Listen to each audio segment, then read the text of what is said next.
Bienvenidos todos.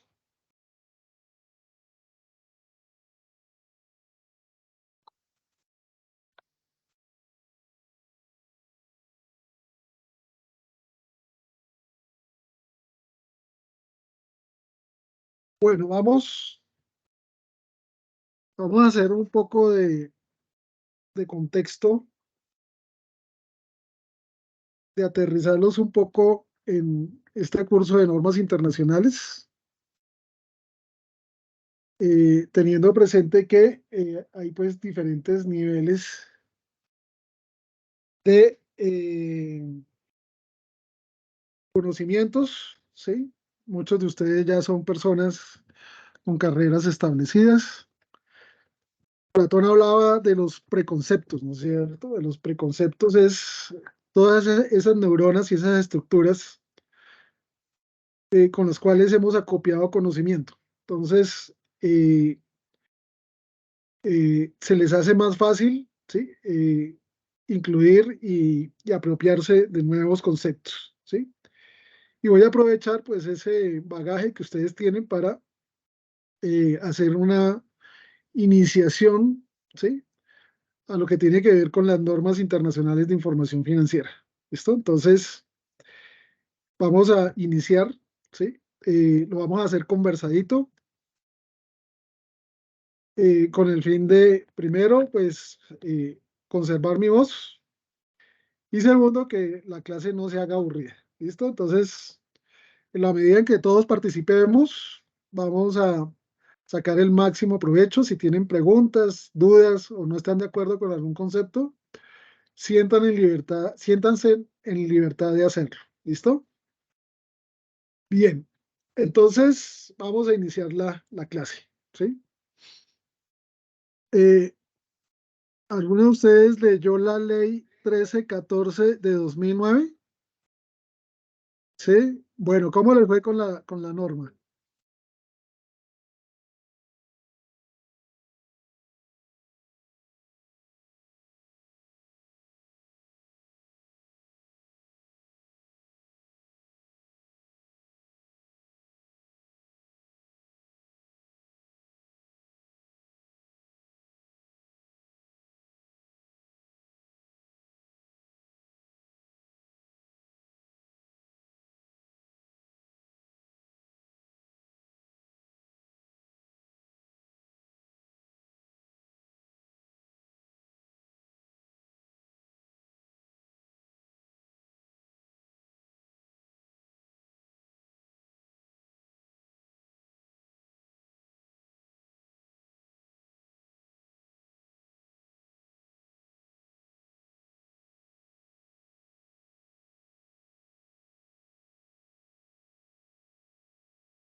Bueno, muy bien, muchas gracias. Muy juicioso y eso está bien. ¿Sí? Sí, claro. Lo escuchamos bien. Muy bien. Otra opinión de los que pudieron leer la ley 1314 de 2009.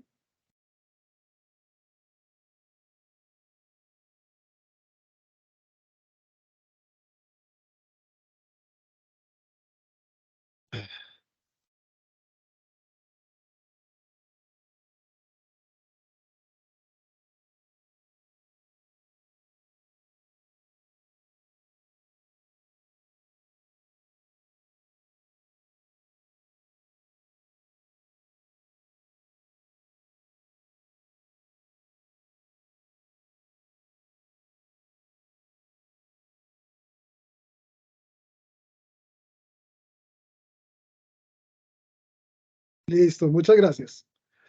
¿Algún otro aspecto relevante que quieran mencionar?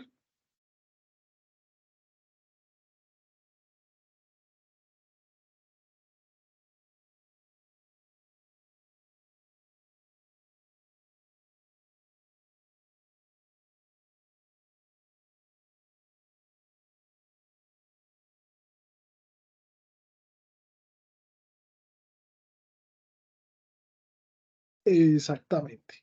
¿Listo? Bueno, vamos a desvirtuar mitos, ¿sí? Uno de los mitos es que los contadores son los únicos que deben saber de normas internacionales de información financiera. ¿Ustedes qué piensan? ¿Que eso es cierto?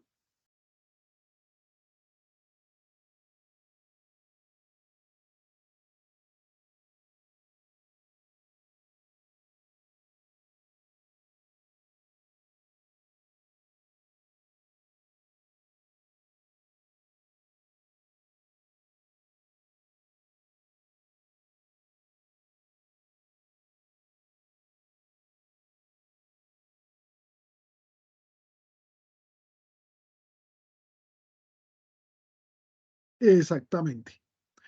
Entonces, preparadores de información financiera no necesariamente tienen que ser contadores, ¿sí? Cualquier persona, ¿sí? Incluso que no tenga formación académica, pero tenga su empresita, debe conocer contabilidad, debe saber contabilidad, ¿sí? Warren Buffett, que es uno de los hombres más ricos del mundo y que ha hecho dinero comprando y vendiendo acciones, él mencionaba que la contabilidad era una herramienta indispensable para crecer a nivel personal, ¿sí? Y la contabilidad o las normas internacionales de información financiera no son de uso exclusivo de los contadores, aunque los contadores nos especializamos en esas áreas, en las áreas financieras y contables, le hace mucho mal, eh, digamos que al área específica de estudio, que los contadores solamente sean quienes le metan diente a las normas internacionales de información financiera, ¿sí? Cualquier persona, cualquier profesional, ¿sí? Está en la capacidad, ¿sí? Y en el deber de aprender normas internacionales de información financiera. Es más, no estaría de más que se adentrara en los aspectos y en los fundamentos contables de la profesión, ¿sí? Ese ABC que a veces se le enseña a los estudiantes de contabilidad. Sí, ¿alguien me alzó la mano, por favor?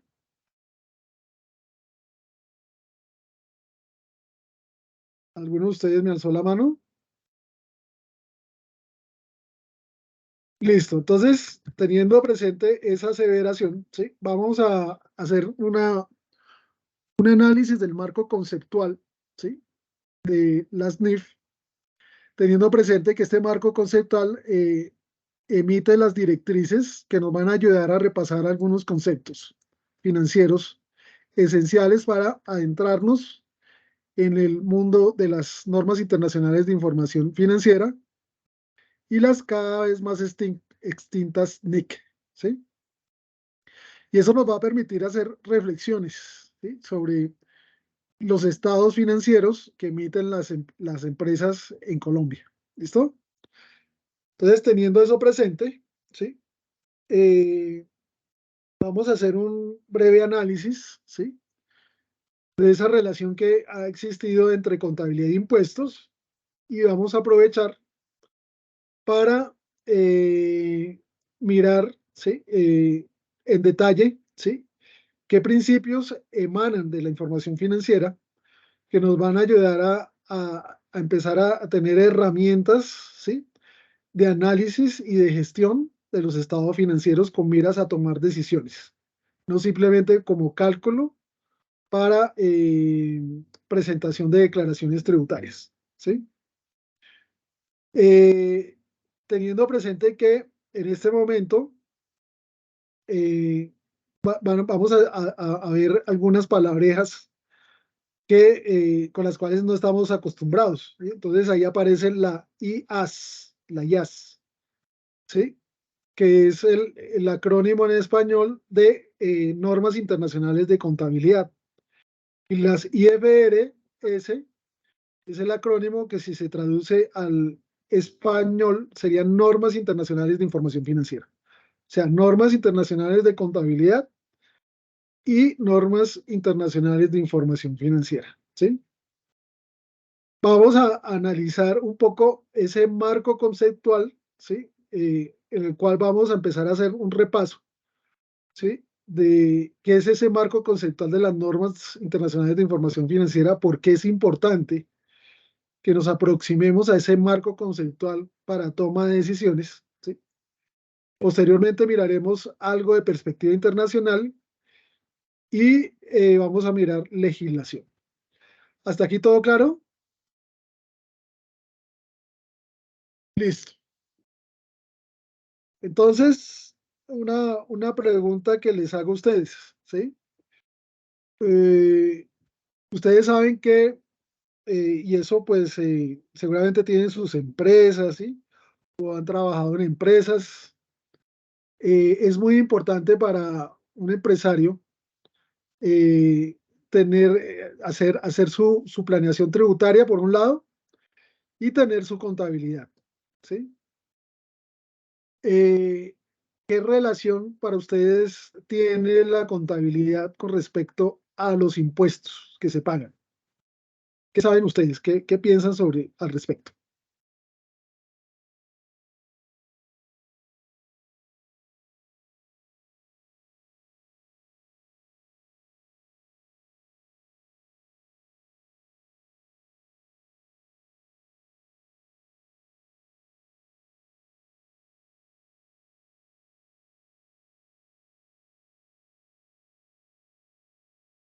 Muy bien, sí.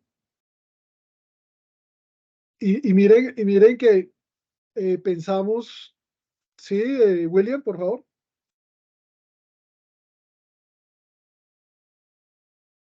William, por favor.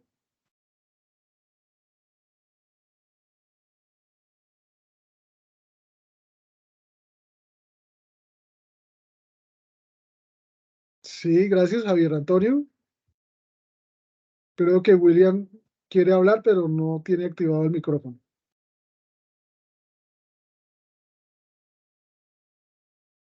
O no sé si Javier Antonio quiere decir algo más.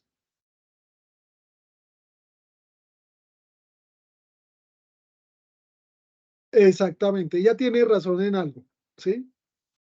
La base para el cálculo de impuestos está en la contabilidad, ¿sí? Entonces, esa es una premisa, ¿sí? Que debemos entender, ¿sí? Ahora bien, estamos hablando mucho de contabilidad, pero no sabemos qué es contabilidad. ¿Qué es contabilidad? Empecemos por la definición de contabilidad. Buenas noches. Sí, claro. Buenas noches.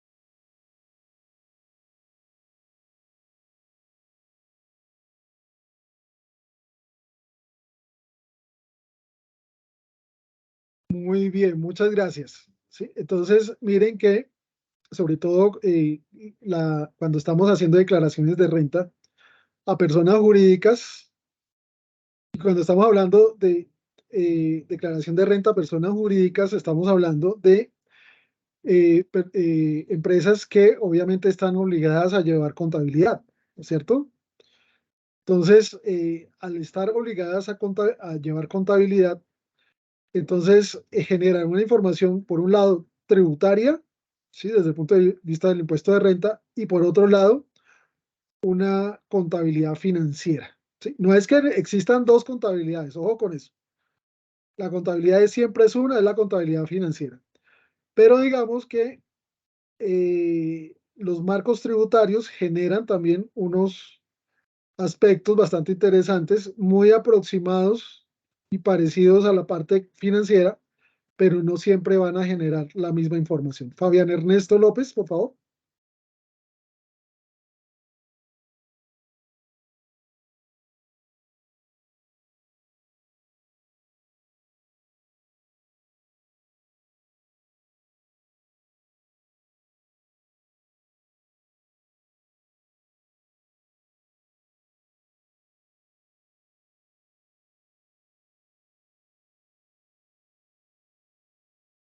Sí, entonces partamos de un hecho. La contabilidad, ¿cómo la definimos?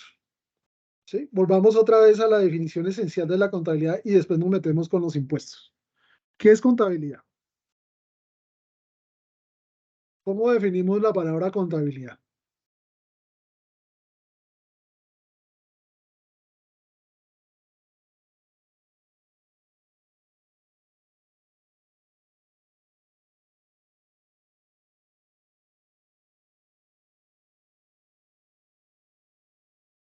Exactamente, ¿sí? Algunos dicen que es un arte, otros dicen que es una ciencia, ¿sí? Otro dice que es un conjunto de procedimientos que me permiten a mí, ¿sí? Registrar los hechos, tanto económicos como jurídicos. ¿Listo? Entonces, la contabilidad es, en mi opinión, un sistema que permite registrar los hechos jurídicos y los hechos económicos de un ente económico, ¿sí? Independientemente de que esos hechos jurídicos sean tributarios o no, ¿sí? Pueden ser de otra índole, pueden ser comerciales, ¿sí? Pueden ser financieros, etcétera. ¿Listo? Que la contabilidad sirva para hacer investigación, bueno, ese es otro tema, ¿sí? Entonces ahí ya hablamos de que la contabilidad es ciencia, ¿sí? Porque puede ser objeto de una investigación, pero la definición que nos interesa es que la contabilidad es un sistema de registro de hechos económicos y jurídicos. ¿Está claro ese concepto? ¿Está claro ese concepto? Listo. Como es consecuencia de esos hechos económicos y jurídicos, se hace necesario, ¿sí? Acopiar y fundamentar, ¿sí? A través de soportes la información que vamos a registrar, ¿sí? Entonces aparecen, ¿sí? Por otro lado, los soportes contables, ¿sí? Eh, por ejemplo, una empresa compra y factura y le facturan, ¿sí? La compra de, no sé, de materiales de oficina en Panamericana, ¿sí? Entonces, obviamente tiene que sacar dinero, ¿sí? Tiene que sacar dinero y para sacar dinero la empresa debe tener unos controles internos que permiten, que le permiten a la empresa eh, generar una trazabilidad, ¿sí? Entonces, eh, necesito, necesito comprar unos materiales en Panamericana, ¿sí? Entonces, tengo una caja menor, ¿sí? Donde saco el dinero, hago el presupuesto de cuánto me voy a gastar en comprar esos implementos, ¿sí? Y la empresa, voy a Panamericana, lo compro, la empresa me genera una factura, ¿sí? Y esa factura, ¿sí? Yo la voy a acompañar, ¿sí? De mi recibo de caja menor y ya tenemos dos soportes contables, ¿no es cierto? Tenemos ya dos soportes contables. La factura que me expide la persona que me vendió el producto, le vende el producto a la empresa, y un movimiento interno de caja menor, ¿sí? Que justifica que hubo una salida de dinero para poder hacer la compra, ¿sí? Entonces, mire que hasta ahí tenemos un sistema, unos soportes contables. ¿De acuerdo? Entonces, a partir de esos soportes contables, ¿sí? Yo después empiezo a mirar si en la factura compré IVA, compré con, bienes grabados con IVA, ¿sí? Porque si compré bienes grabados con IVA, ¿sí? Entonces tengo que hacer unos procedimientos especiales, ¿sí? Para reconocerlos, ¿sí? Y tenerlos presente en mi planeación tributaria, ¿sí? Entonces, por eso la contabilidad se convierte en la base para la generación de registros contables y que más adelante se van a convertir en estados financieros que me permiten conocer la situación financiera de la empresa, ¿sí? Ya sobre esa base, ¿sí? Entonces tenemos una tributación que se basa a partir de la contabilidad, ¿sí? Pero también nos vamos a dar cuenta de unos fenómenos. Uno de ellos, ¿sí? Este país se dice que es un país fiscalista, ¿no es cierto? Entonces, ¿por qué creen ustedes que se dice que Colombia es un país fiscalista? ¿Qué piensan?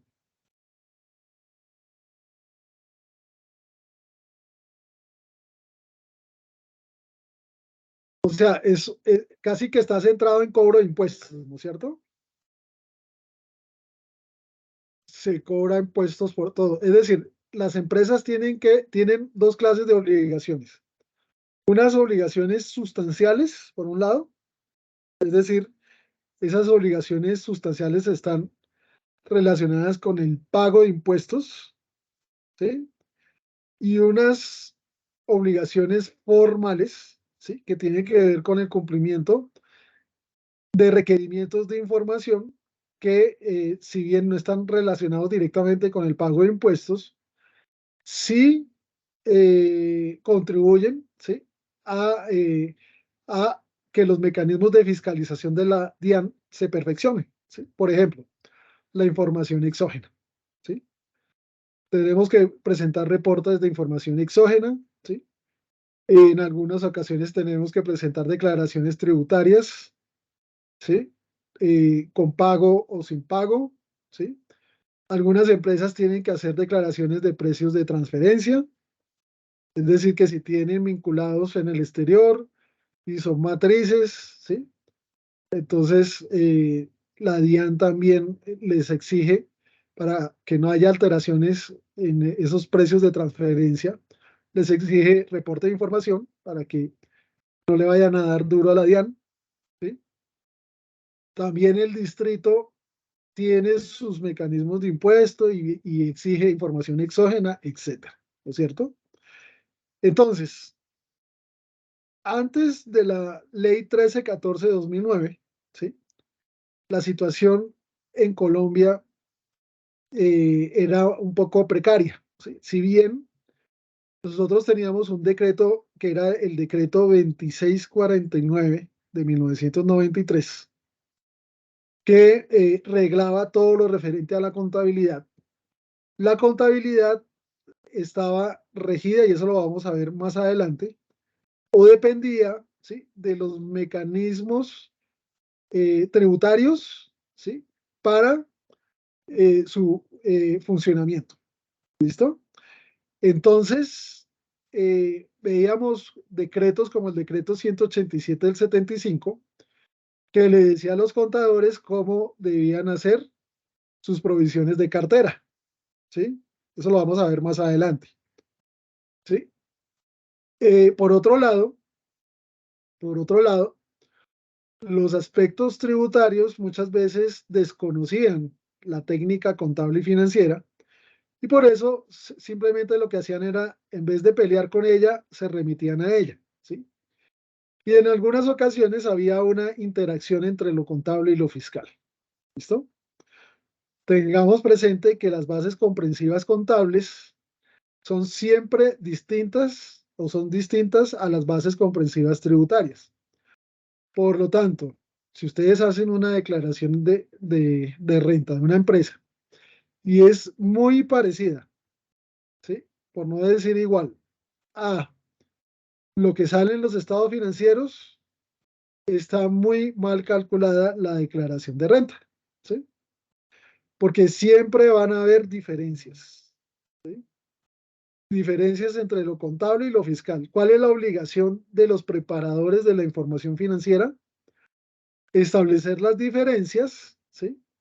Con miras a hacer el cálculo de la tasa con la cual se va a pagar el impuesto de renta de las personas obligadas a llevar contabilidad o de las empresas. ¿Hasta aquí está claro? ¿Están claros los conceptos? Listo. Entonces, sí, sí, se está grabando. Se está grabando. ¿Listo? Se está grabando. Entonces, vamos a ver ejemplos de cómo los aspectos tributarios dominaban a los aspectos financieros. ¿Sí? ¿Quién alzó la mano? ¿Quién alzó la mano? ¿Alguno de ustedes alzó la mano? Listo. Entonces vamos a ver aspectos en los cuales, ¿sí? Se puede observar, ¿sí? Cómo la contabilidad existía para calcular impuestos, pero no para toma de decisiones, ¿sí? Financieras. ¿Listo? Entonces, Arelis Ramírez, ¿estás por ahí? Arelis, ¿me lees el primera parte de donde sale antes de 1986?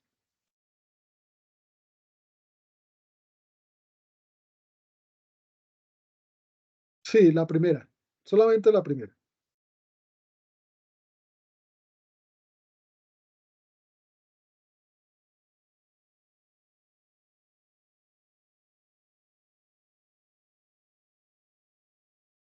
Muy bien. En este concepto casi que no discrepamos, ¿no es cierto?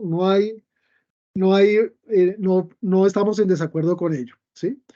De hecho, des en cuenta lo siguiente, ¿sí? Si usted, si la DIAN le hace una revisión y percibe que usted tiene la contabilidad retrasada o atrasada, o no tiene contabilidad, le impone multas que van hasta el cierre del establecimiento de comercio, ¿sí?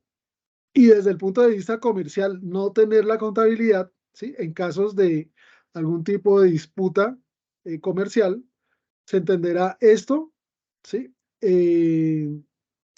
Como una prueba en contra de quien no tiene, en que teniendo el deber de llevar contabilidad, no lo hace, ¿no es cierto? Entonces, obviamente la contabilidad sirve de base para las normas tributarias, para el cálculo de normas tributarias, ¿sí? Entonces están los famosos decretos 2160 del 86 y 1798, ¿sí? Y dicen algo bastante interesante, ¿no es cierto? Dicen, así haciendo pues un resumen, dice que las normas contables se aplicaban en todo caso sin perjuicio de lo dispuesto en las normas tributarias y sus reglamentos. Y aclaraban, cuando hubiese incompatibilidad entre las normas contables y las tributarias, se preferirán las tributarias. ¿Listo? ¿Ustedes están de acuerdo con esta premisa? ¿Qué piensan? ¿Están de acuerdo con esta premisa, que ya es una premisa que la ley 1314 empezó a sepultar, pero antes existía, ¿sí? ¿Qué, qué, qué, qué problemas pueden ustedes observar cuando se hace la contabilidad, cuando si existe una discrepancia entre lo tributario y lo contable, se prefiere a lo tributario? ¿Hay algún problema? ¿Qué piensan? Y hay muchos ejemplos de este tipo en Colombia. En este caso, sí, pero ¿veían ustedes problemas?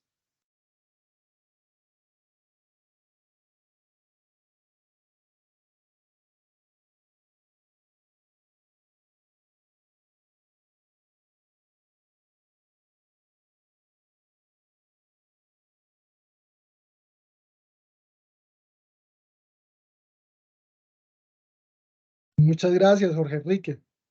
Señor Jorge Enrique, muy bien. alguna otra dificultad, ven, en este postulado?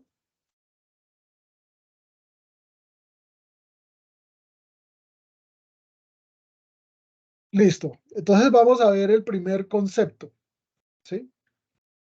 Que es un principio, no es una ley, ¿sí?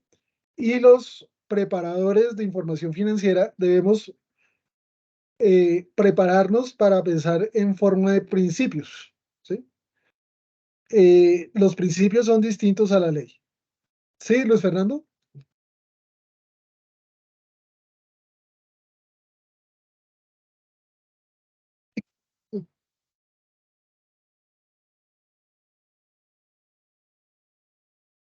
El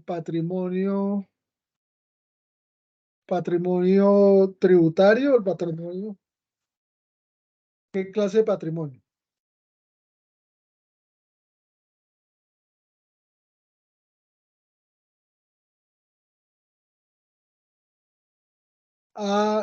Usted dice que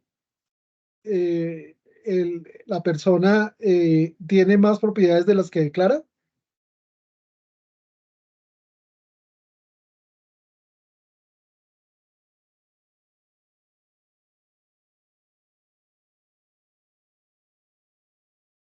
No, no, esto era antes. Estamos mirando lo que era antes del 13, de la ley 1314/2009. Sí, estamos contextualizando. Entonces, esto es historia patria, casi.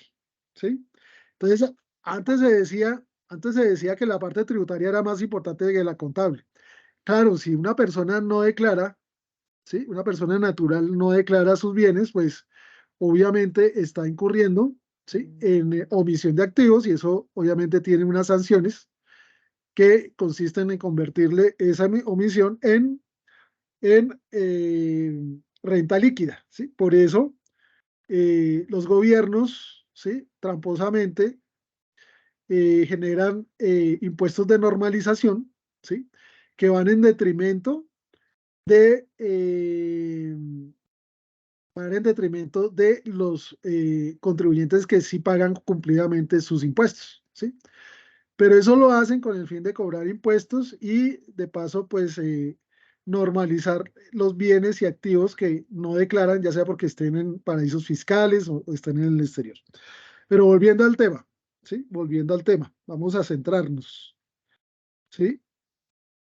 Si alguien me alzó la mano.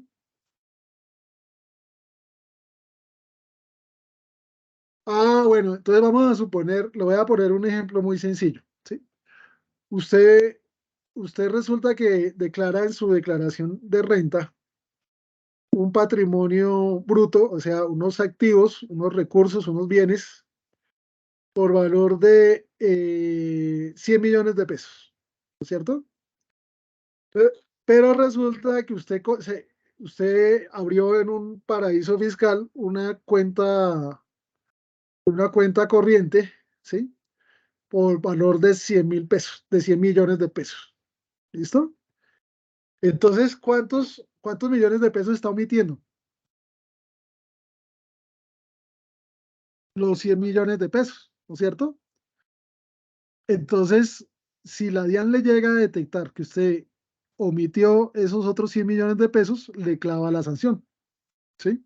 Porque está omitiendo activos, ¿sí? Usted debe declarar, ¿sí?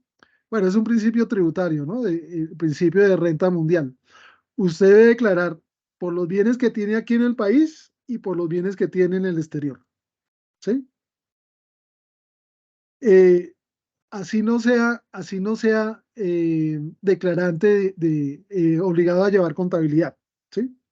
Que usualmente las personas naturales, empleados, no estamos obligados a llevar contabilidad porque no somos comerciantes, ¿sí? Desde el punto de vista tributario.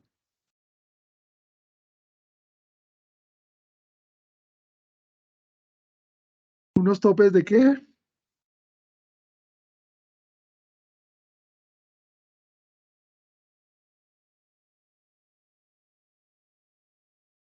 Sí, sí, claro, para poder declarar sí hay unos topes, sí, claro. ¿Listo? Sí hay unos topes.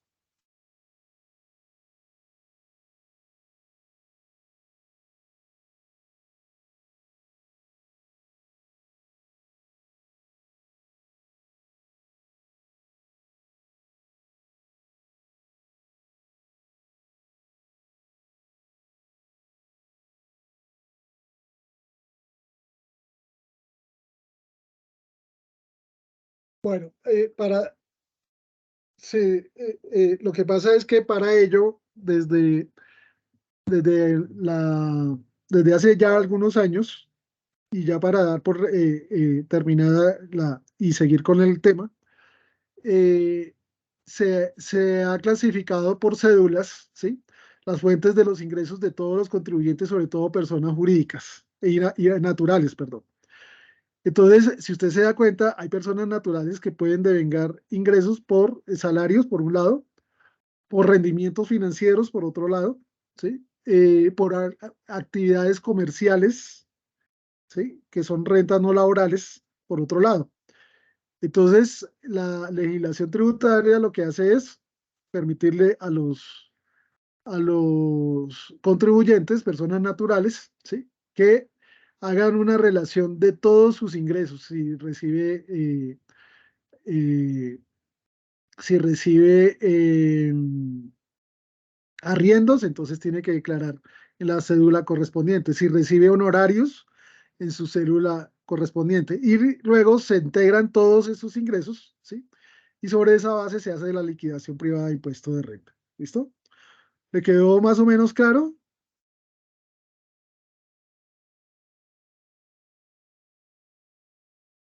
Bueno, sí, no es el propósito hacer asesorías o, digamos, conceptos tributarios. Si yo puedo, pues les hago menciones muy generales porque pues nos llega un poco más.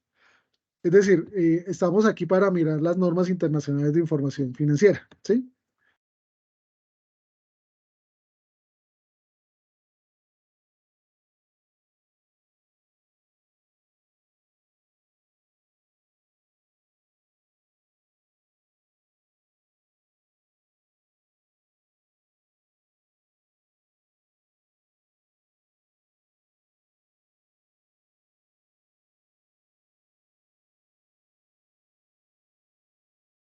Sí, otro mito. En contabilidad en Colombia solamente hay una contabilidad, ¿sí? Llevar dos contabilidades es un delito, ¿sí? So- sí, solamente hay una contabilidad y solamente se debe llevar una contabilidad. Eso que llevo yo una contabilidad para pago de impuestos, para evadir IVA, ¿sí? Y otra eh, para presentar más o menos, no. Aquí en Colombia solamente hay una contabilidad, ¿listo? Una contabilidad.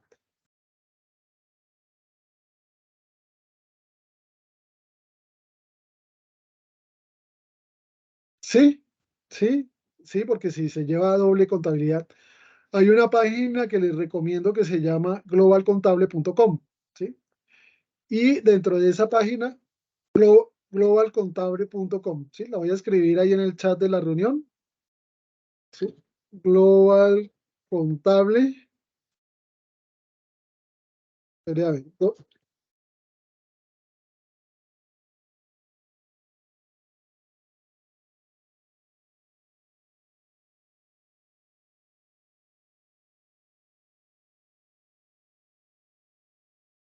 sí,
sí, ajá.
Sí, precisamente,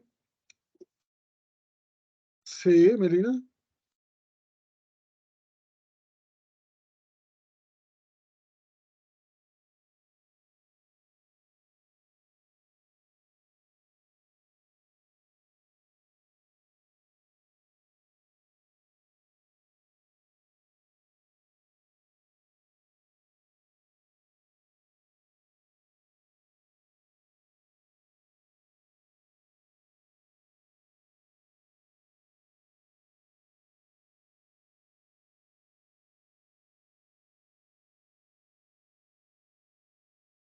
Listo.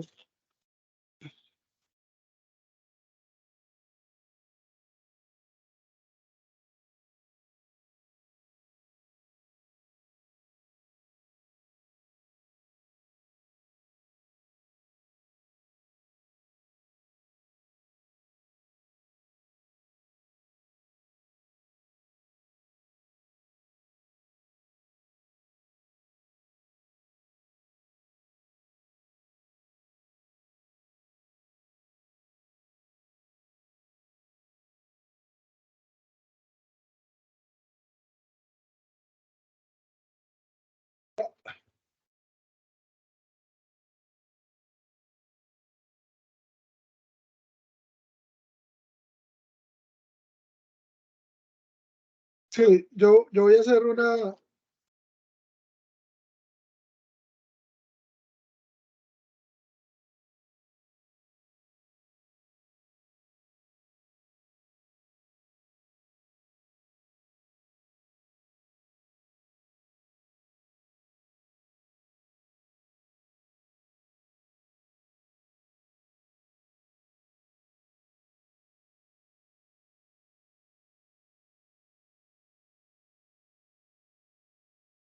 sí, a ver, para dar por finalizada la charla y seguir con el tema. Sí, hay unos altos niveles de informalidad, ¿sí? Debido a los altos niveles no solamente de tributación, sino de lo complejo que es la norma tributaria, ¿sí? Entonces, eso por un lado. Por el otro lado, muchas empresas, aquí hay grandes niveles de emprendimiento, pero muchas de esas empresas después de 2 años van a la quiebra, ¿sí? ¿Por qué? Porque o no han hecho una adecuada planeación, no detectaron bien las necesidades de mercado, ¿sí? Etcétera. ¿Listo? Entonces, por eso, por eso, pues se han generado unos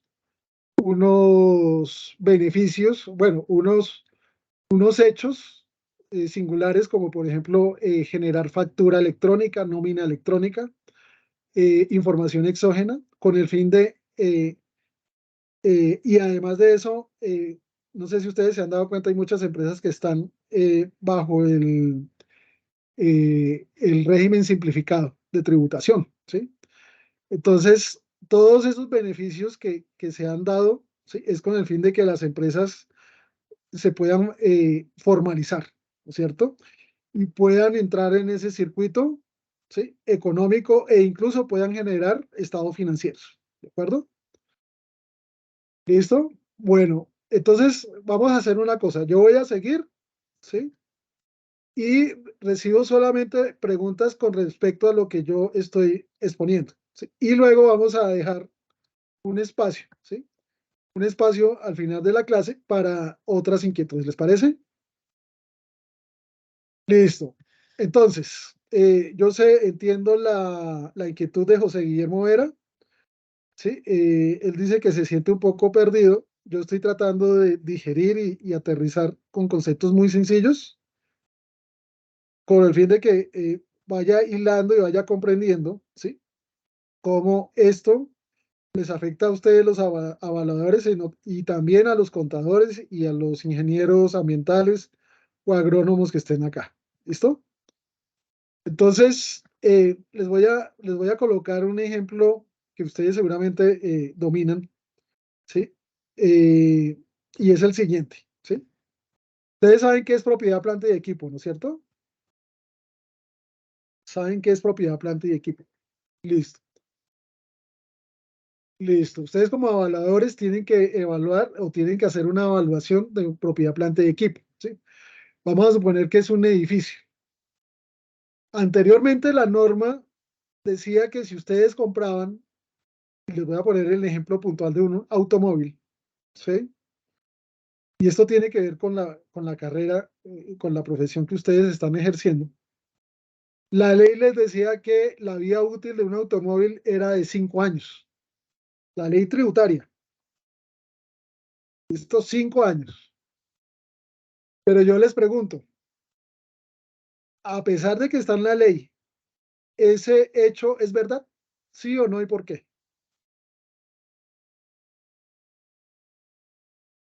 Sí, Fabián, el resto.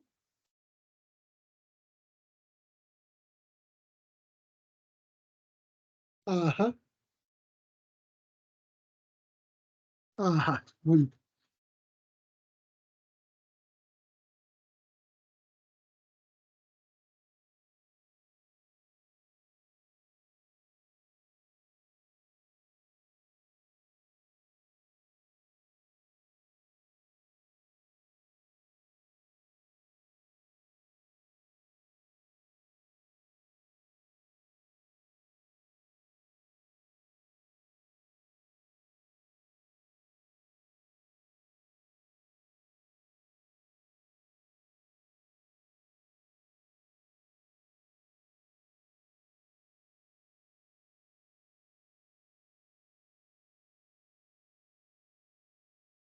Listo, ajá.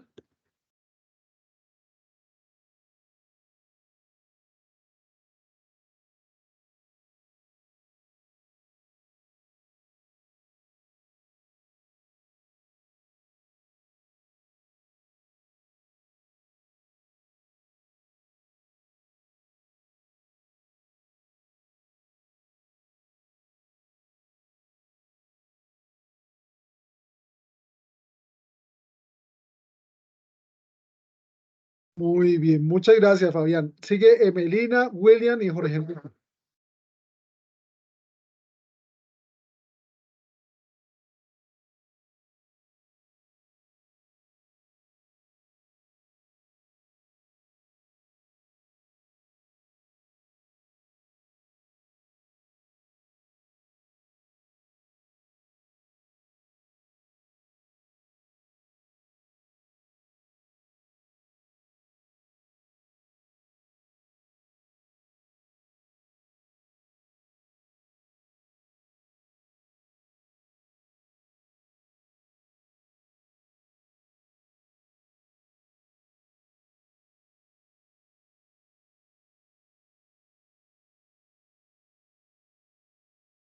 Sí, señora, eso es verdad.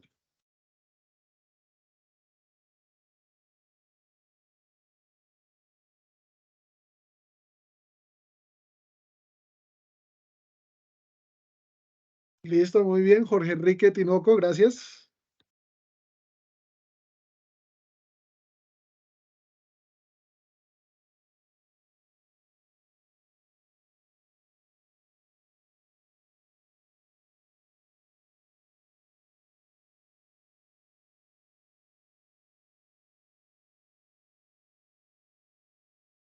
Muy bien, muchas gracias. Luis Fernando Ramírez y luego Sandra Porras.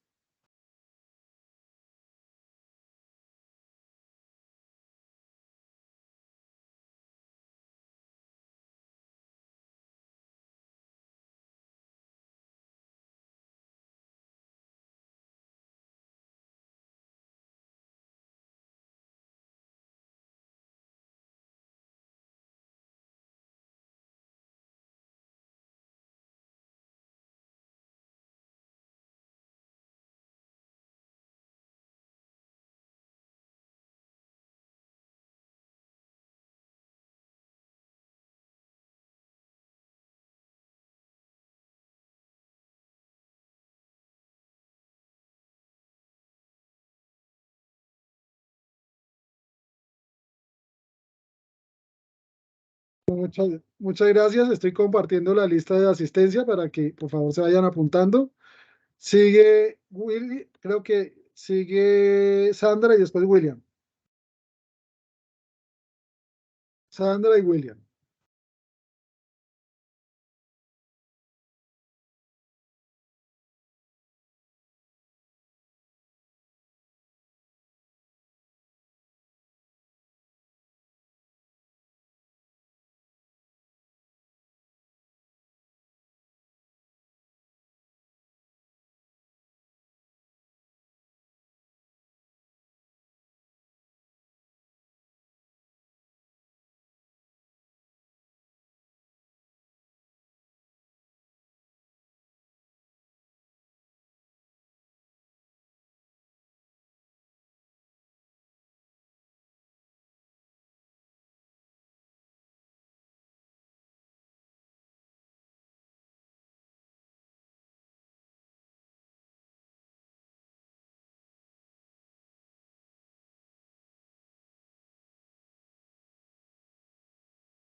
Bien, muchas gracias. Por último, William Hernández.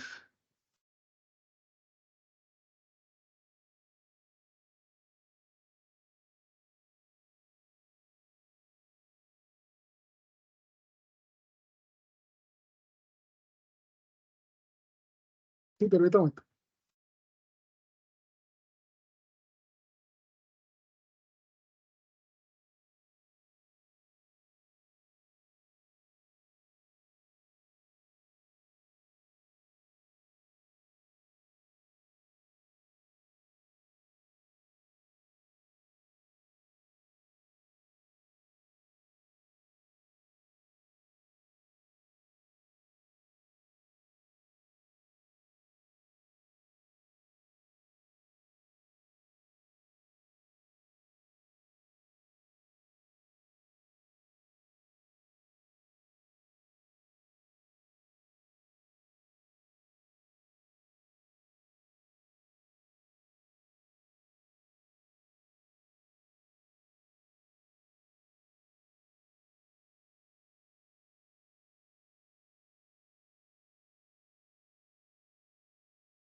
Listo, muchas gracias. ¿Quién dijo que quería hablar? Rigoberto. ¿Listo? Sí, siga, Rigoberto.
Ujú.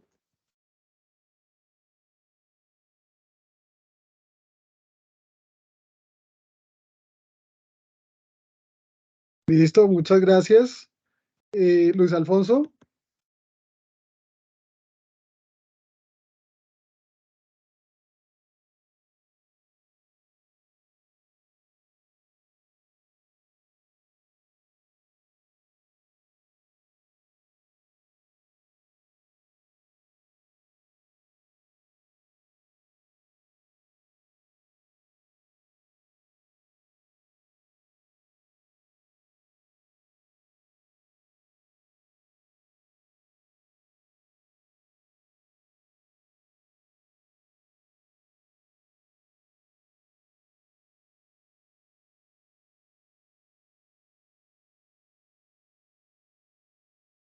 listo, muchas gracias. Para los que recién ingresaron, está la lista, el enlace de asistencia en los mensajes de la llamada de esta reunión.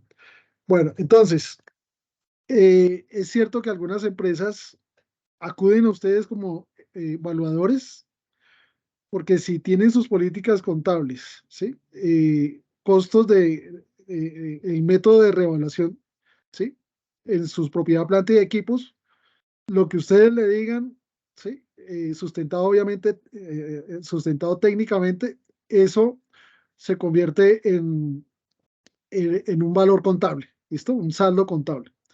Pero lo que quiero es que tengamos presente lo siguiente, ¿sí? Gracias, todos los aportes han sido bastante interesantes. Sin embargo, desde el punto de vista financiero, ojo, desde el punto de vista financiero, ¿sí? Nosotros tenemos que, a la hora de calcular la vida útil de un activo, ¿sí? Sea maquinaria, sea un automóvil, incluso sea un edificio, ¿sí? Desde el punto de vista financiero, yo me tengo que atener a la realidad por encima de la norma legal, ¿de acuerdo? ¿Qué significa eso? ¿Qué significa eso? Ese concepto de tener presente la realidad sobre la norma legal, ¿sí? Es el primer criterio financiero, uno de los primeros criterios financieros que tenemos que tener claros cuando tomemos decisiones, ¿de acuerdo? No siempre lo que es legal es verdad o es cierto. No siempre lo que es legal es cierto. Entonces, en otra hora se decía, los automóviles se deprecian en 5 años, los edificios en 20, ¿sí? Por eso, la, las reformas tributarias, las últimas reformas tributarias, cada vez se han ido adaptando un poco más a las normas internacionales de información financiera. Entonces ya hablamos de depreciaciones de 100 años, por ejemplo, ¿sí? O de 50, etcétera. ¿De acuerdo? Entonces,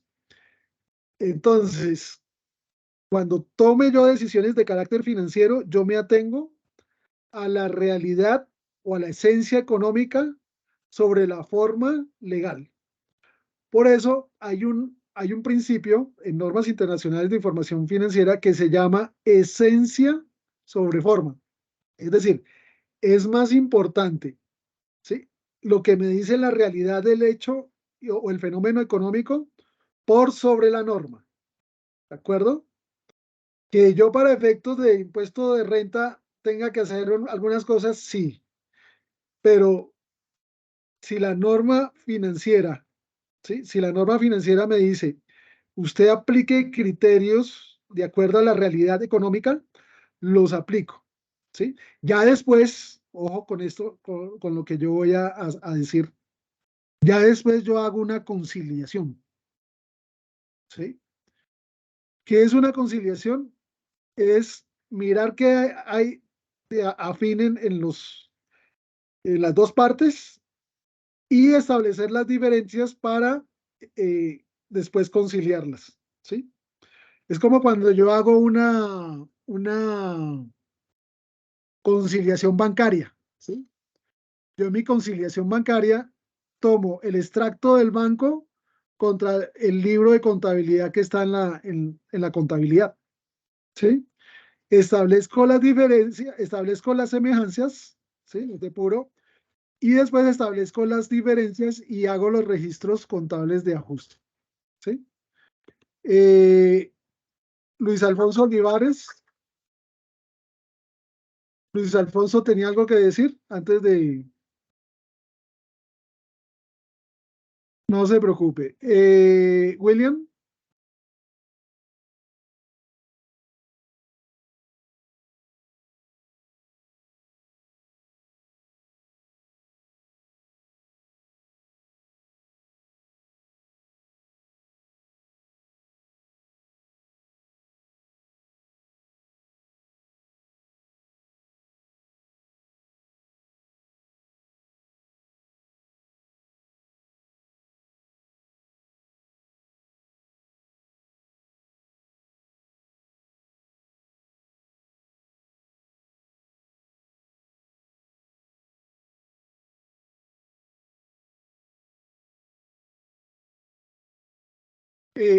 escuchando a dos expertos en materia tributaria, que uno de ellos es contador y abogado, se llama Jesús Orlando Corredor Alejo, y Juan Fernando Mejía, ¿sí? Que es dueño, es el líder de la página contable.com, ¿sí? Globalcontable.com, y viendo los efectos, ¿cuál es el problema que tienen las empresas que tienen en su política hacer revalorizaciones a través de evaluaciones de propiedad, planta y equipo? ¿Sí? Que al hacerlas, al aplicar las depreciaciones, los gastos de depreciación, ¿sí? Sobre esas valorizaciones, esos gastos de depreciación no se los vale la administración de impuestos, lo que puede llegar a redundar en una mayor carga de impuesto de renta sobre la empresa. Por eso, y eso se los dije desde el principio, ¿sí? Las empresas adoptan en sus políticas abstenerse de hacer valorizaciones, ¿sí? O avalúos que valoricen los activos para evitar, ¿sí? Que les generen una cantidad de gastos de depreciación que como no son aceptados desde el punto de vista tributario, repercutan en una mayor carga impositiva. ¿Listo? Entonces, no se les haga extraño que existan empresas que ya sean más renuentes a hacer avalúos con miras a valorizar sus activos por efectos adversos que pueden redundar en un mayor pago de impuesto de renta.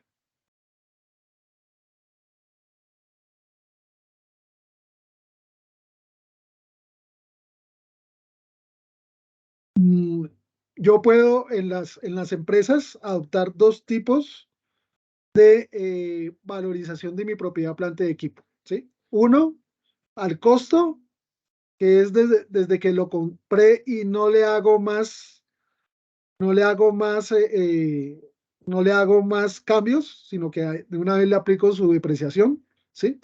Y revalorización, ¿sí? A costo revalorizado. Como yo tengo esas dos alternativas, ¿sí? Yo puedo dejar mis activos fijos o mi propiedad, planta y equipo al valor del costo, ¿sí? ¿Por qué? Porque me lo permite la NIF, ¿sí? Me lo permite la NIF, ¿sí?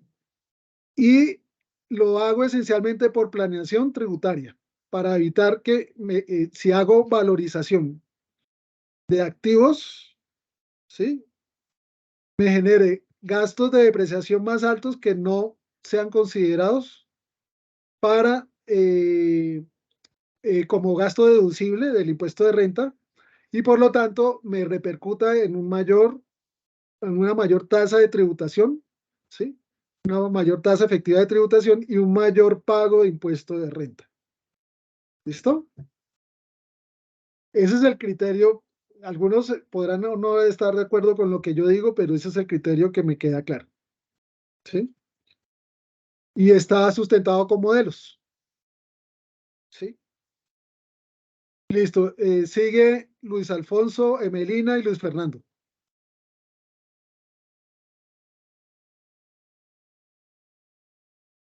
Luis Alfonso, Emelina y Luis Fernando.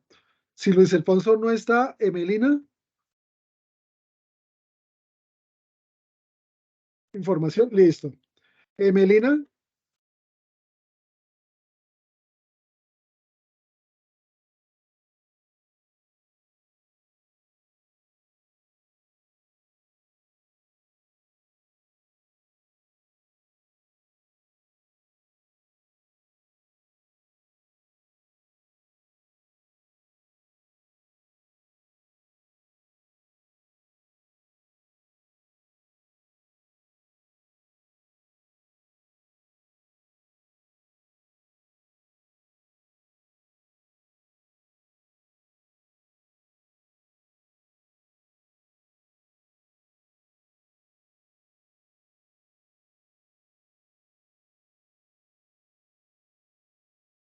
radial,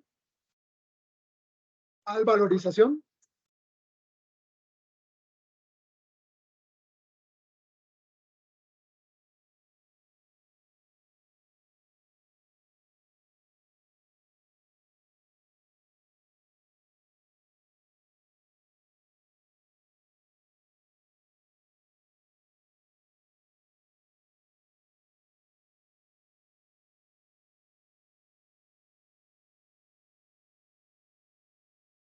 Eh, es el mismo evento, ¿sí? Si ustedes por alguna razón quieren valorizar, o si una empresa, por ejemplo, opta por la decisión de valorizar sus activos, ¿sí? Seguramente lo harán por criterios económicos y comerciales, ¿sí? Es decir, seguramente tiene en perspectiva, ¿sí? Hacer hacer una venta que le represente una mayor ganancia sin fijarse mucho en los impuestos que puede llegar a generarle esa sobre todo, sobre todo cuando estamos hablando de ganancia ocasional, ¿sí? Entonces, no siempre las empresas adoptan decisiones, ¿sí? Basadas en el pago de impuestos. A veces también lo hacen basados en criterios comerciales y mercantiles, ¿sí? Entonces, en este caso depende de los intereses de la empresa. ¿Listo? ¿Listo? Luis Fernando Ramírez, alzando la mano. Luis Fernando Ramírez, Javier Antonio Rivera, antes de pasar al otro punto.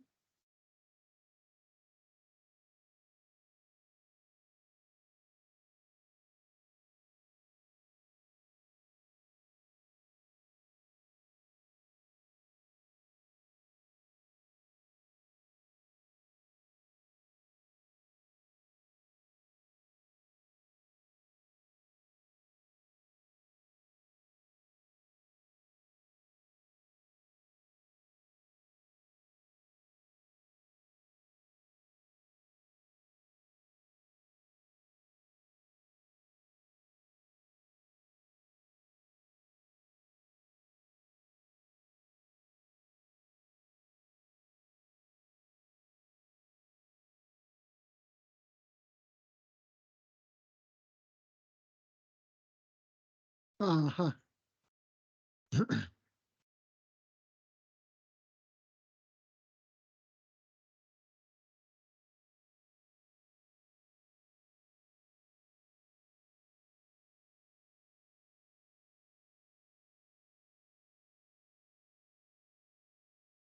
muy bien, muchas gracias por el aporte. Entonces, miren que cuando yo hago conciliaciones, yo concilio con las personas con las cuales tengo diferencias, ¿no es cierto? Claro, puedo llegar a tener puntos en común, sí, pero es esencial identificar las diferencias para luego sí empezar a mirar cómo puedo yo llegar a acuerdos, ¿sí? Y establecer mecanismos de acción para que obviamente se lleguen a esos famosos acuerdos. ¿Listo? Eso es la conciliación. ¿Cómo opera la conciliación contable y tributaria? Para ustedes que son evaluadores, ¿sí? Eh, Hay unos reportes que ciertas entidades están obligadas a llevar, pero que en general todas las entidades, todos los entes económicos lo deberían hacer, ¿sí? Son unos reportes en los cuales, por un lado, yo coloco mis valores contables, por otro lado, coloco mis valores eh, tributarios, ¿sí? Establezco las diferencias y esas diferencias son las que explico para calcular, ¿sí? Mi tasa efectiva de tributación y finalmente mi impuesto de renta, ¿sí?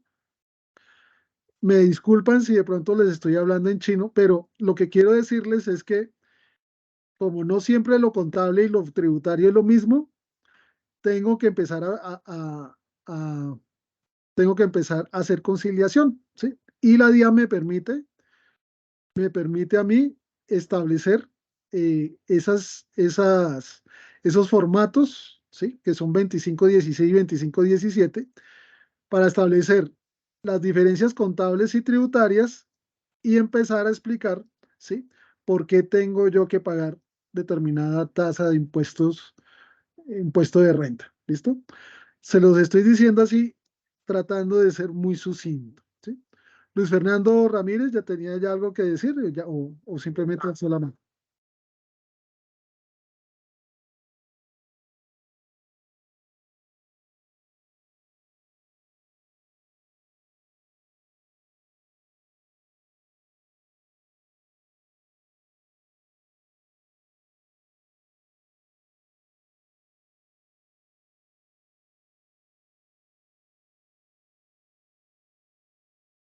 Ah,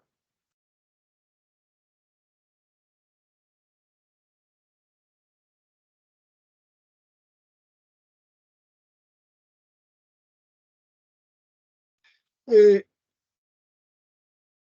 no, sí, yo inicialmente sí voy a mirar teoría con ustedes, ¿sí? Porque necesito que estén más o menos familiarizados con el lenguaje financiero, que yo sé que en muchos aspectos algunos de ustedes manejan en menor o mayor medida, ¿sí?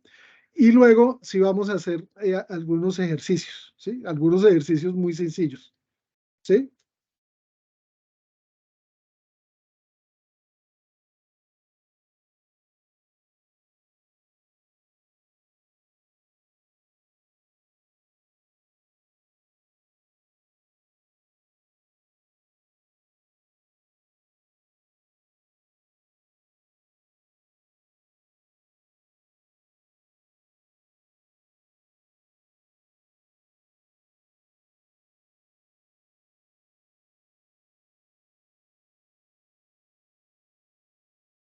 Claro, es que si yo compro un bien en 100 pesos, ¿sí? Y llevo ya 20 años y aspiro a venderlo, ¿sí? Entonces tengo que pensar en dos cosas. O me genero o lo vendo de una forma que genere yo rendimientos y me gane yo el diferencial, ¿sí?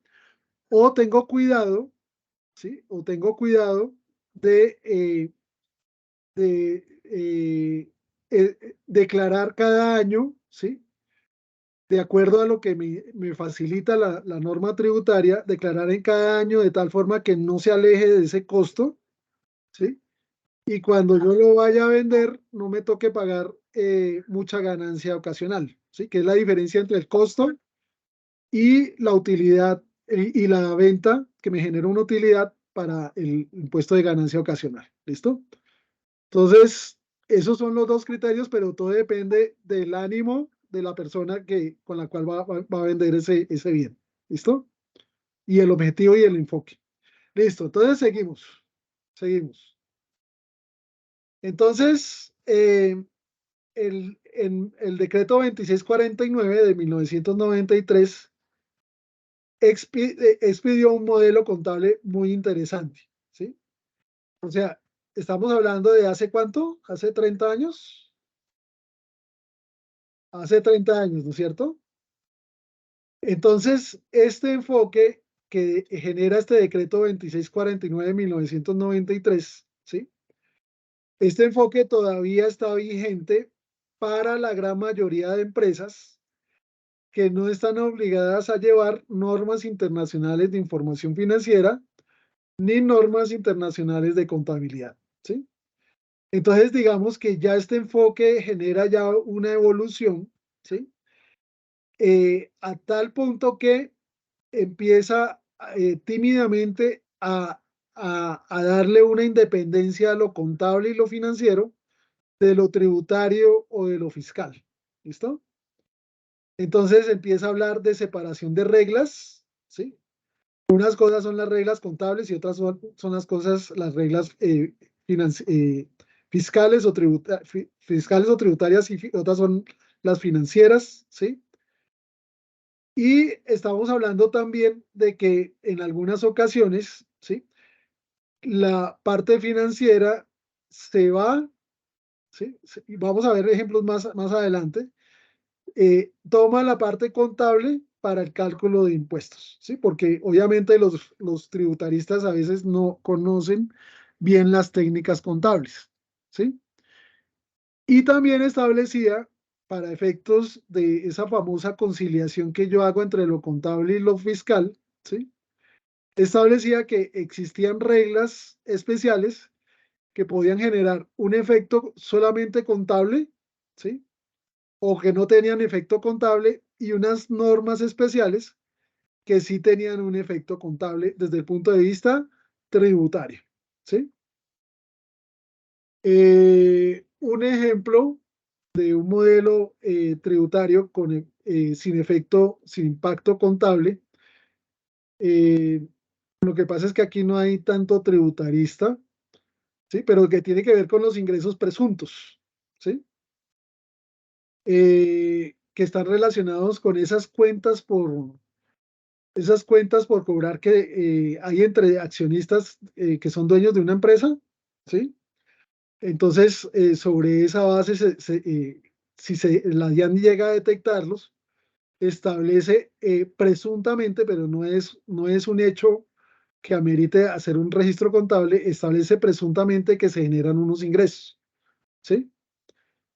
Eh, ¿Por qué? Porque en esas transacciones, esas cuentas corrientes comerciales que hay entre socios, dueños de una empresa, a veces se puede eludir o se pueden evadir impuestos, ¿sí? Entonces, la ley es la que fija un ingreso presunto, ¿sí? Que no se registra contable ni financieramente. ¿Listo? Eh, Vamos a suponer que una empresa genera una cuenta por cobrar eh, disfrazado de préstamo a un socio de una empresa por 100 millones de pesos. ¿Sí? Entonces, si yo declaro eso en mi declaración de renta, ¿sí? Eh, el ingreso presunto es una ganancia, ¿sí? Que la ley determina en forma de castigo, ¿sí? Porque la DIAN presume la mala, entre comillas, la mala fe, ¿sí? De ese movimiento, ¿sí? Y puede ser un indicio de que la, la, el socio que está siendo acreedor de esa cuenta por cobrar, ¿sí? Puede estar ganando más de la cuenta, ¿sí? Eludiendo impuesto de renta y por ello entonces establece que sobre ese monto, ¿sí? Hay una ganancia que es susceptible de ser renta líquida, es decir, de cobrársele impuestos, ¿sí?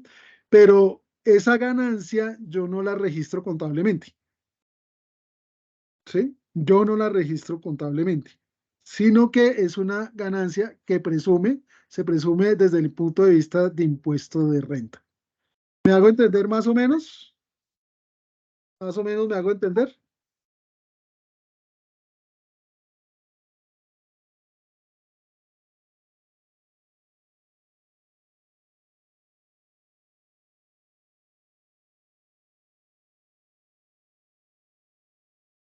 Espera un momentico, Evelyn. ¿Sí?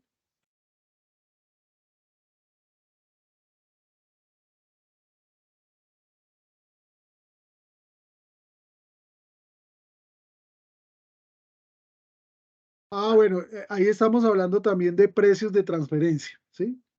Es decir, que esos movimientos que hay entre una matriz, una empresa matriz, ¿sí? Que tiene una participación y un control en una empresa subsidiaria, ¿sí? Entonces, esas transacciones internas, ¿sí? A veces pueden producir una ilusión, ¿sí? Es también parecido a las transacciones que hay entre empresas y socios, ¿sí? Una ilusión y por eso les obligan toda empresa que tenga un control significativo, ¿sí? De más del 50%, y del exterior, ¿sí? Que tenga un control sobre una empresa en el país, ¿sí? Estaba en obligación de presentar reportes de todas las transacciones internas que se dan entre esas dos empresas, porque a través de esos precios de transferencia a veces hay mecanismos muy sutiles de elusión o evasión fiscal, ¿sí? Entonces hay que tener cuidado con eso y por eso la DIAN les exige que hagan sus declaraciones de precios de transferencia, pero me disculpan, esto es hablando en chino, ¿sí? Esto es hablando en chino, pero son más o menos ejemplos que nos indican que no necesariamente eh, las cosas que indican la ley, ¿sí? Reflejan los hechos económicos, financieros y contables en una empresa. Y por eso desde el punto de vista financiero no es necesario registrarlos contablemente. ¿Sí? ¿Por qué? Porque se dice en la ley, pero no producen un efecto comercial, ni financiero, ni contable digno de ser representado en los estados financieros. ¿Listo? ¿Está claro el punto? Más o menos. ¿Sí?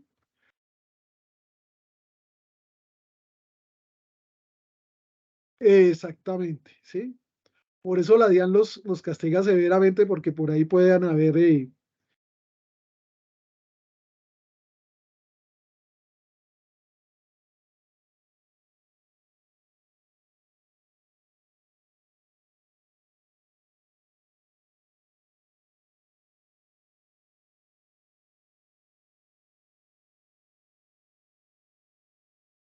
la prelación. Ujú.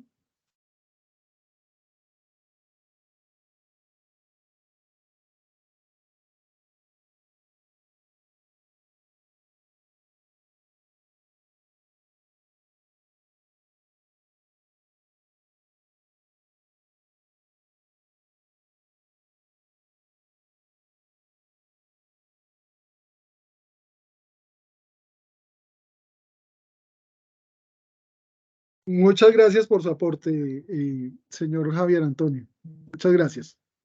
Entonces, miren lo siguiente. Este artículo 136 de este decreto, que es un decreto importante, el 2649 del 93, ya empieza tímidamente a decir que las normas contables son importantes desde el punto de vista contable. ¿Sí? Es decir, que yo puedo establecer técnicamente, a través de algún ingeniero, ¿sí? La vida útil de un activo, ¿sí? Porque obviamente los contadores no nos la sabemos todas, ¿sí? Entonces tenemos que acudir a un ingeniero mecánico, por ejemplo, ¿sí? Para que me diga, de acuerdo a la frecuencia de uso, me dé un concepto técnico, ¿sí? Y yo lo incorpore desde el punto de vista financiero en mi contabilidad, ¿sí? Otra cosa, otra cosa es lo que me diga eh, el estatuto tributario, ¿sí? Si no estoy mal, en la ley 1819 se empiezan a establecer los límites de los límites de vida útil de propiedad, planta y equipo, ¿sí? Entonces, obviamente tengo que tener en cuenta que no se me generen demasiadas diferencias que me puedan llegar a implicar un mayor pago de impuestos, ¿sí? Entonces, eh, los criterios financieros se pueden acompañar con criterios tributarios para hacer planeación general de la empresa, ¿sí? Entonces, es importante tener presente eso. Entonces, sí, Fabián Ernesto.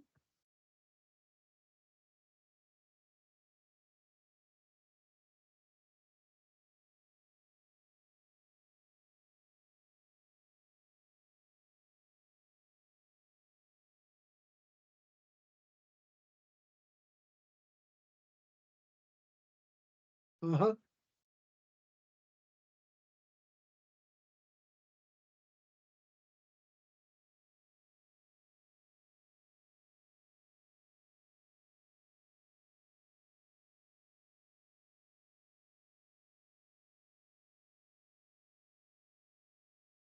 ¿Me recuerda la vida útil, la norma?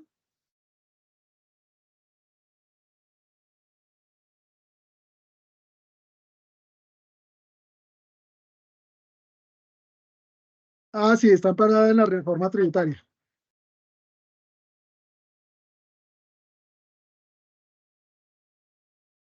Ujú.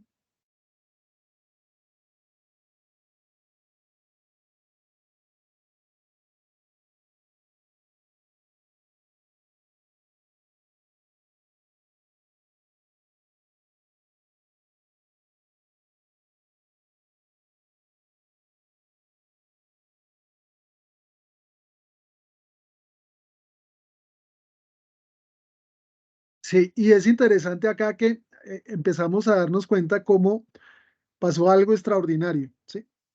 Mientras antes, cuando había una diferencia entre lo contable y lo tributario, prevalecía lo tributario, ahora el legislador se dio cuenta, ¿sí? De que no necesariamente lo que decía la ley era verdad, ¿sí? Y aplicando el principio de esencia sobre forma, ¿sí? Entonces se ajustaron las vías útiles, ¿sí? A situaciones que consultaban más la realidad, ¿sí? Entonces ya los edificios no se deprecian en 20 o 40 años, ojo con eso, ¿sí? Porque hay edificios que tienen hasta 200 años, o 150 años, o 100 años, ¿sí? Solamente los derribaría un terremoto, ¿sí? Entonces la DIAN, por eso les digo que la DIAN, ¿sí? Consciente de eso y el legislador ajustó, está ajustando las normas tributarias a las normas internacionales de información financiera, ¿sí? Y esto alivia mucho a los preparadores de información financiera y a los decisores, a los que toman decisiones, ¿sí? Toman decisiones financieras, ¿sí? Dentro de las empresas a las cuales ustedes van a hacerle evaluación. ¿Listo? ¿Alguien me alzó la mano o alguien escribió? Esperen un momentico.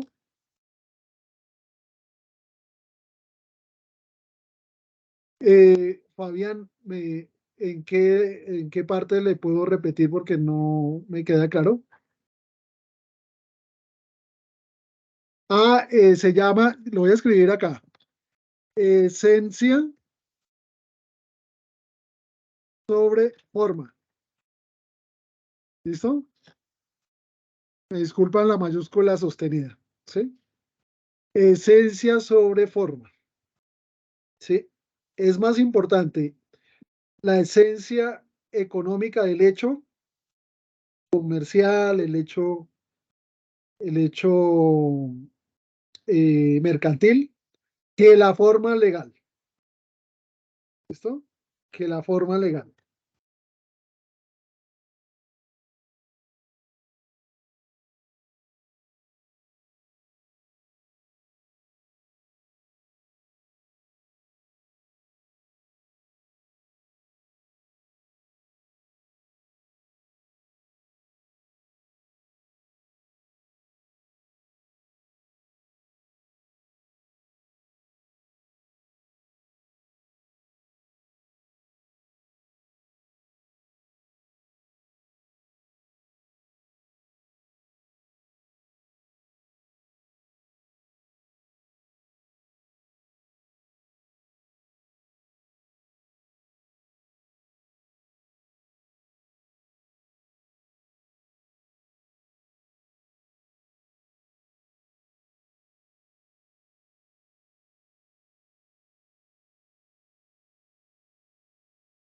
Listo, tengamos presente lo siguiente, ¿sí?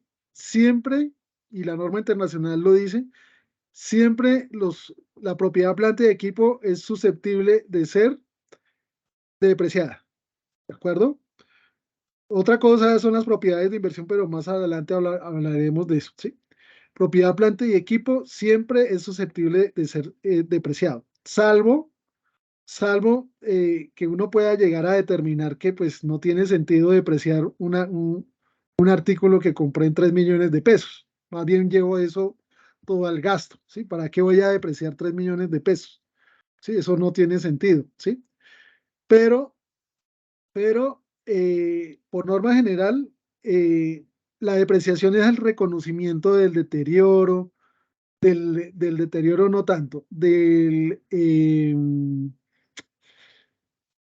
la obsolescencia, ¿sí? De la obsolescencia, ¿sí? Del uso, ¿sí? De un activo, ¿sí? Entonces, obviamente, técnicamente, en las políticas contables se debe hacer una depreciación y esa depreciación me va disminuyendo el valor neto que tengo de mi activo en mi estado de situación financiera, mi balance general, ¿sí? Mi valor neto, ¿sí? ¿Por qué? Porque tengo que calcularle, si lo hago por línea recta, vamos a suponer, ¿sí? Y lo hago, no sé, a 10 años, ¿sí? Entonces tengo que calcularle la tasa proporcional de tal forma que al final de los 10 años, ¿sí? Teniendo presente el valor de recuperación, ¿sí? Eh, que estimo tener cuando ya deprecie totalmente el activo, ¿sí? Entonces, ese valor sí lo tengo siempre que calcular, porque pues obviamente los activos se deprecian, es decir, tienen un menor valor, ¿sí? Debido a su uso, ¿sí? Incluso los valores comerciales también afectan, ¿sí? Ahora, eso es un hecho, ¿sí? Esos activos hay que, hay que depreciarlos, ¿sí? Por la ley de la termodinámica, ustedes los que saben de física y lo saben bien, ¿sí? Un televisor, bueno, un edificio, ¿sí? Seguramente se le hacen remodelaciones, pero también se tiende a deteriorar, ¿sí? Un automóvil, la maquinaria, ¿sí? Si yo uso no es lo mismo una maquinaria que yo use en 8 horas a que yo la ponga por turnos, ¿sí? Tienen su uso y su desgaste, ¿sí? Otra cosa, otra cosa distinta, ¿sí? Otra cosa distinta, momento, otra cosa distinta, ¿sí? Es reconocer que los activos se pueden o bien deteriorar o bien valorizar. Y en eso ustedes empiezan a actuar, ¿sí? En eso sí depende, ¿sí? Si la empresa adopta la política de no, de dejar todo al costo, ¿sí? Que muchas empresas lo están haciendo, sobre todo grandes empresas, ¿sí? Lo están haciendo para evitar, ¿sí? Que se les genere en una valorización, se les genere gastos de depreciación que no son deducibles, ¿sí? Entonces, si la empresa lo hace a costo, pues solamente hace su depreciación. Pero si la empresa opta por hacer valorizaciones, ¿sí? Entonces tiene que reajustar, ¿sí? Esos valores y volver a hacer cálculos de depreciación sobre los nuevos valores, ¿sí? Y así sucesivamente. O a veces hay empresas que tienen deterioros, ¿sí? Entonces hay que reconocerles contablemente esos deterioros, ¿sí? Esos deterioros hay que reconocérselos contablemente. Pero estoy hablando en chino, me disculpan, ¿sí? Estoy hablando aquí un poquito en chino, ¿sí? Pero siempre hay que hacer gastos de depreciación. Que se, eh, sí, eso hace parte de los métodos que ustedes pueden usar de avalúo, ¿sí? Ustedes pueden hacer indexaciones por inflación, ¿sí? Como quieran. Eso hay muchos métodos, digamos, de matemática financiera que pueden usar para esos efectos. ¿Listo? Sí, sí, eso igualmente, pues todo depende, ojo, porque la política contable de una empresa es ley para la empresa, ¿sí? Si una empresa dice, por muy grande que sea, yo mis activos fijos, mi propiedad, planta y equipo, los voy a dejar a mi precio de costo y solamente le voy a hacer, no le voy a hacer ni deterioro ni revalorización, solamente le voy a dejar mi depreciación. Eso es ley para la empresa y en la empresa nadie se mete, ni el Estado, ni la DIAN, ni nadie, ¿sí? Ya después verán cómo hacen sus conciliaciones entre lo tributario y fiscal, ¿listo? ¿Alzó la mano? ¿Alguien alzó la mano?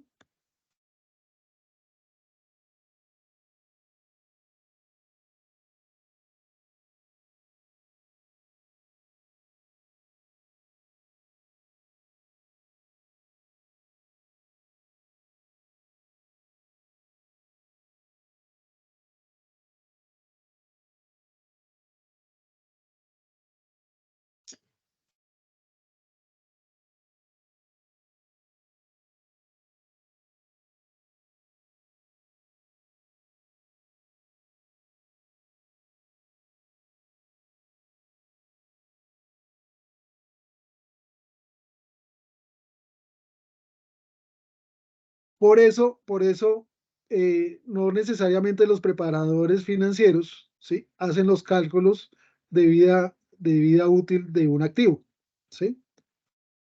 A veces se requieren criterios técnicos, ¿sí? ¿Y quiénes son los más indicados? Pues preguntarle a los ingenieros industriales o a los ingenieros mecánicos, ¿sí? ¿Cuál puede ser la vida útil de un activo teniendo presente unas variables? ¿Sí? Y sobre esa base, eh, eso queda en la política contable, ¿sí?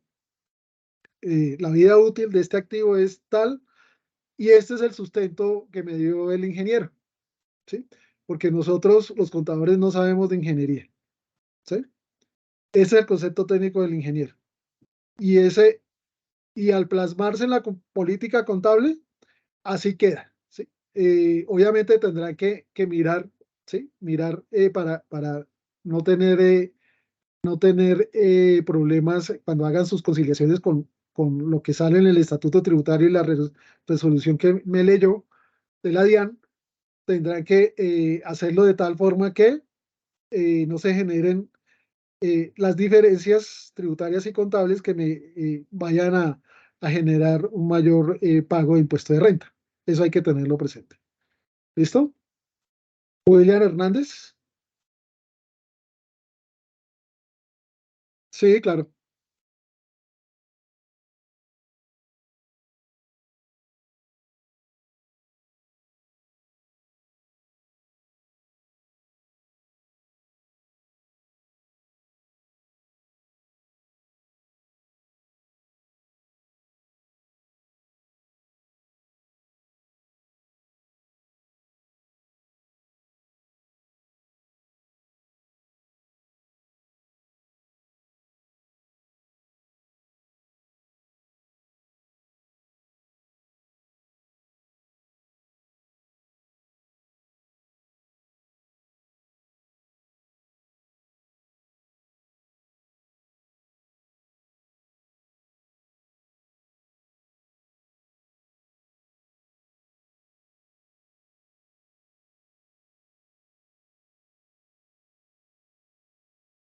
Ah, no, ya ahí eh, muchas veces eso depende del desorden administrativo de la empresa, ¿sí?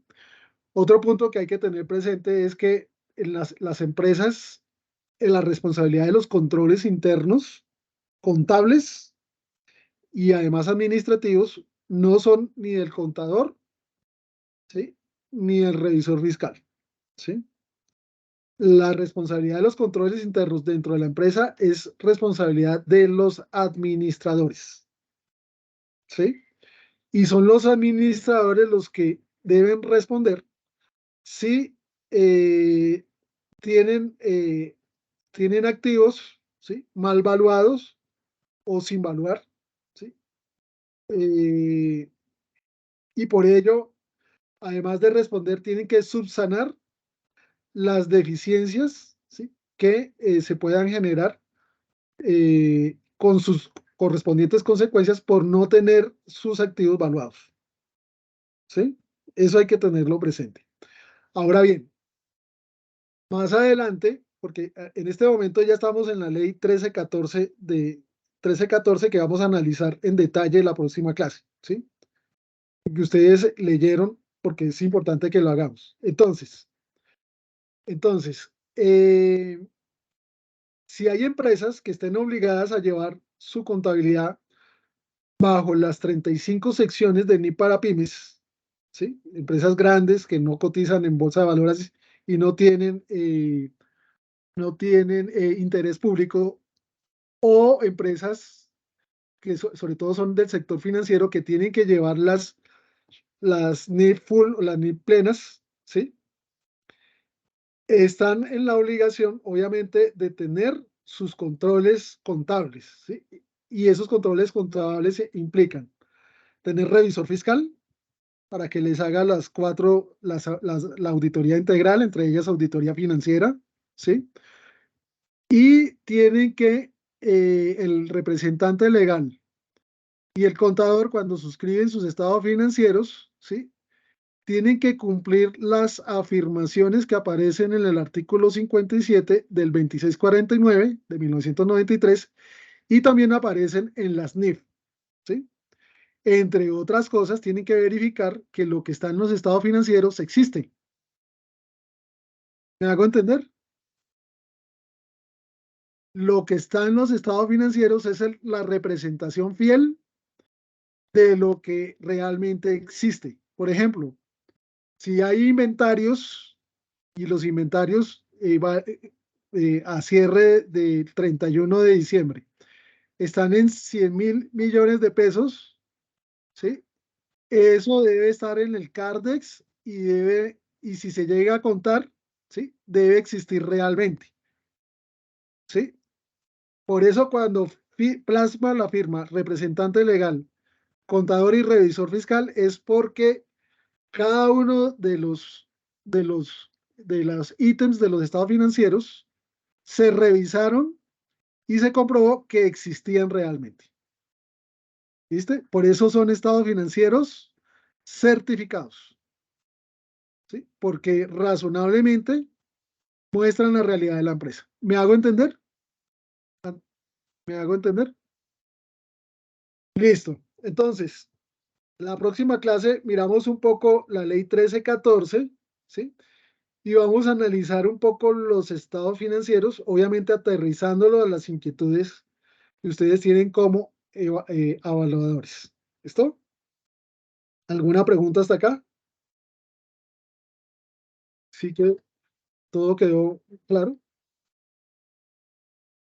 ¿El qué?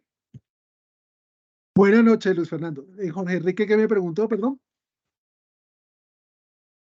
2009. Por favor, la leen porque vamos a repasarla. ¿Listo? Vamos a mirar criterios financieros. Bueno, bueno, ya les paso la grabación. ¿Listo? Bueno, hasta luego. Nos vemos. Hasta luego.